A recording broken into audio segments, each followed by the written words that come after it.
Charlie Kirk, o recentemente assassinado jovem cristão e defensor de ideais de direita, a certa altura defendia o direito de usar armas, a segunda emenda dos Estados Unidos, da Constituição dos Estados Unidos.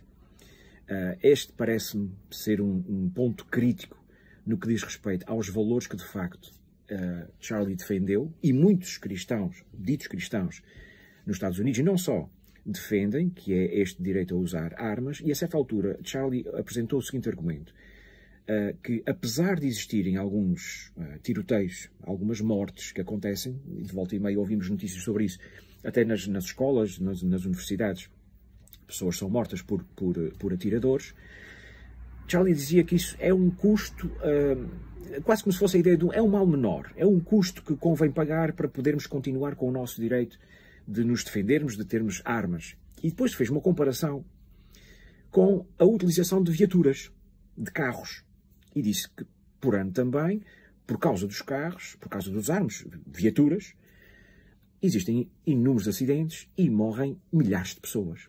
E nós não queremos abdicar de usar carros só por causa disso. Ou seja, esse custo dessas vidas que se perdem nas estradas é um custo, é um mal menor que estamos dispostos, a sociedade está disposta a pagar para continuar a beneficiar da utilização de viaturas, de carros. E o paralelo que faz com as armas é exatamente esse. Ou seja, pagamos o custo, que é o custo das mortes nas universidades e nas escolas, e dos inocentes que são atingidos por atiradores e por pessoas que vão com armas automáticas para esses espaços, porque queremos manter o nosso direito de ter armas. Bom, o argumento parece muito sólido, muito válido, muito interessante, mas o argumento tem um grave problema. Pelo menos um. Há vários problemas com este argumento, mas um deles é grave, que é o seguinte. Os carros, as viaturas, são regulados. Existe regulamentação para ter carro, para ter uma carta, para conduzir. Existem regras de trânsito, existem sinais de trânsito, existem infrações, existem penalizações para quem comete essas infrações, existe um código da estrada, existem até uma validação que tem que ser dada medicamente, ou do ponto de vista médico, para certificar que alguém está em condições para conduzir. E quando alguém já não está em condições para conduzir do ponto de vista físico ou mesmo mental, psicológico, essa pessoa é inibida de conduzir. Portanto, existe regulamentação. E existem regras que estão a ser impostas, que estão a ser cumpridas.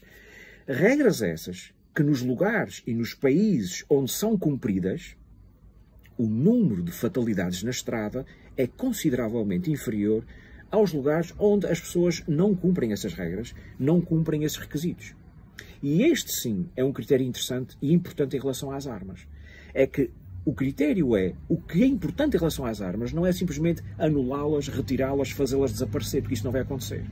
O que é importante em relação às armas é que exista regulação e que essa regulação seja rigorosa e que se façam as verificações que forem necessárias e que seja controlado, como existe controle noutros países. O que falha aqui neste aspecto, no argumento de Charlie Kirk, é não fazer esta distinção.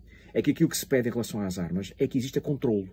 Da mesma forma como há regulamentação, como há regulação para as viaturas. Portanto, não é um argumento sequer que faça muito sentido e eu, na minha opinião, entendo que o custo que está a ser pago, não só pelos americanos, por muita gente, mas que o custo que está a ser pago para poderem continuar a usar as armas é um custo demasiado elevado.